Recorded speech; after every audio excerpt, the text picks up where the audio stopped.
Good evening and welcome to Roundtable. Today is May 18th, 2010, a historic day because in the 2006 July, end of July, LTT did a fatal error by closing down the Marville R gates, and a water war thus started ended last year on the May 18th, and it has been 1 year. And this week is a week where we are paying the highest respects and the tributes to the courageous men and women who were in the battlefield and was taking this initiative forward.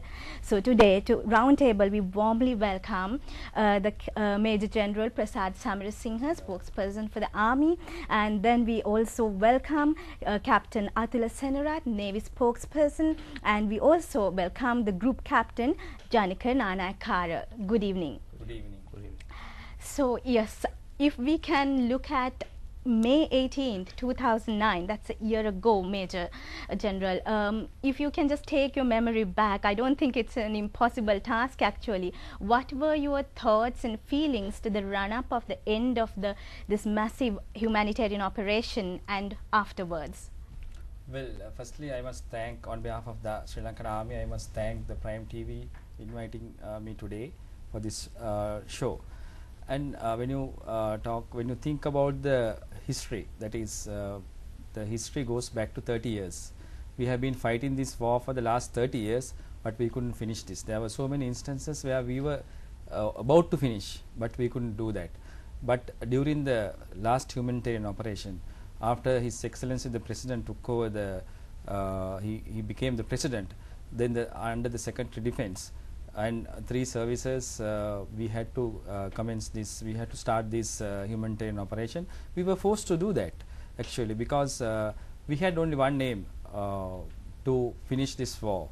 And when you talk about it, 26th July in 2006, LTT, by that time they were very powerful during the peace talks, and they got everything what they wanted. They were about to get the Elam, but we knew that LTT is going to fight with us, and we were ready, but our morale was very low. The services, the security forces, especially the Army and the other services also, we didn't have proper equipments and manpower.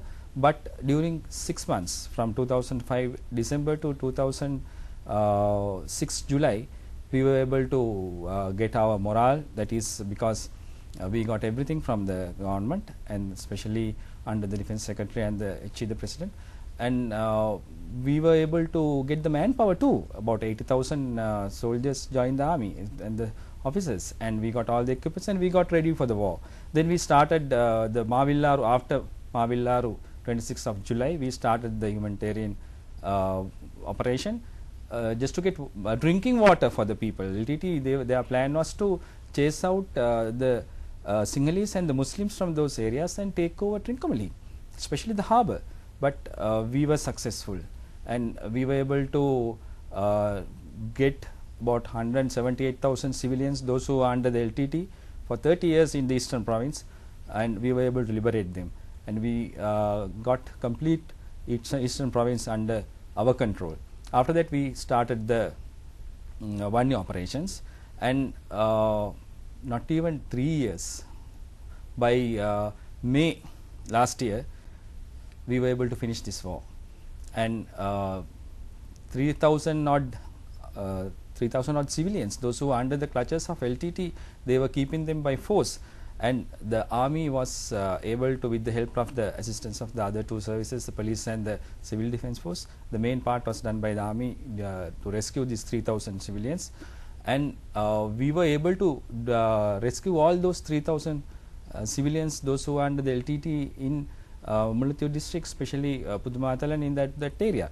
And our aim was 0 casualties to the civilians. I think we achieved that. That is why the operation was called humanitarian operation. And by this time last year, we were very happy because we have cornered the LTT and we have destroyed the LTT. More than that, we were able to rescue those people, and we won this war on behalf of all the whole Sri Lankans, not only one party, one race, or one political party, but we as a whole, all Sri Lankans now they can live in peace, and same time our country can prosper, and we are proud. Yeah, and I think we are now seeing the visuals of the humanitarian operation that is on the screen, and they're not the visuals of not the highest quality, but we can still get an idea of the ongoing humanitarian operations at the time. Yes, because I think it's a world record. There were no other instances where 300,000 civilians were rescued like this without any casualties. And when you talk about the humanitarian operation, our soldiers, we had to give food and do everything, give everything, water, food and everything to these innocent civilians while they were rescuing. And most of them were injured also because LTT they fired at them when they were trying to escape. And I think it's the most important point of this war, and the killing of Prabhakaran and killing of the LTT leaders and the LTT cadres, because we were able to bring peace to not only to the north and east, peace to whole Sri Lanka, because anybody can live in peace in anywhere in this country now. Yes, and that was the overview generally of the humanitarian operations with respect to the military. And then turning to the Navy spokesperson, Captain Atula Senrat, what can you tell about the role of the Navy in the war, and also what was expected from the Navy? Yes, basically from the Navy, the other military forces and the whole country expected to protect our seas around the country, our territorial waters, and far away from the territorial waters, to protect anybody coming inside to the country with terrorists with arms and ammunition, their supplies, and also to protect the movements in between the vulnerable points in between north and east, the terrorist movements, sea tiger movements. So Navy's contribution to the war effort is, I must say, it's a remarkable contribution. So the most important one is the Navy was able to destroy about 10 floating warehouses of LTTE, and the Navy, the naval ships with very limited resources had to move more than 2,000 kilometers away from the land, and Navy moved out far away to the international waters, and they destroyed the LTT floating warehouses. And this made the turning point of very important turning point of this war. If those logistic support of the LTT, if reached to the reached to our shores, this result would have been a different. So it's the turning point of this, we can say, one of the greatest turning point of this war, the destruction of these LTT warehouses very far away from Sri Lanka.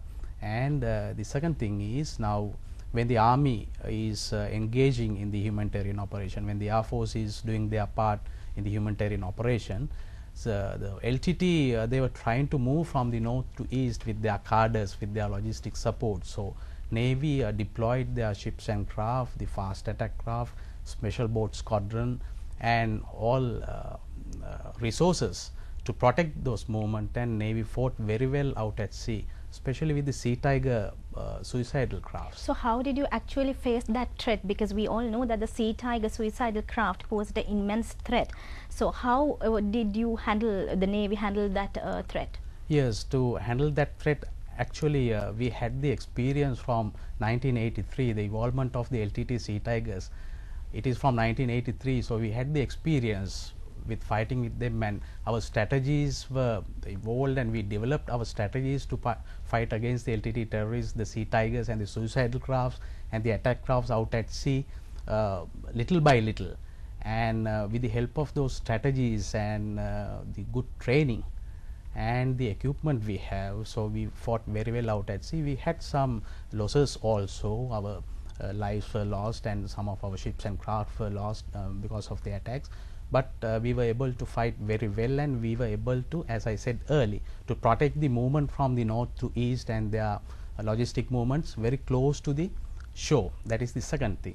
And at the same time, when the humanitarian operations is going on in the eastern area, or you can say in the Vanni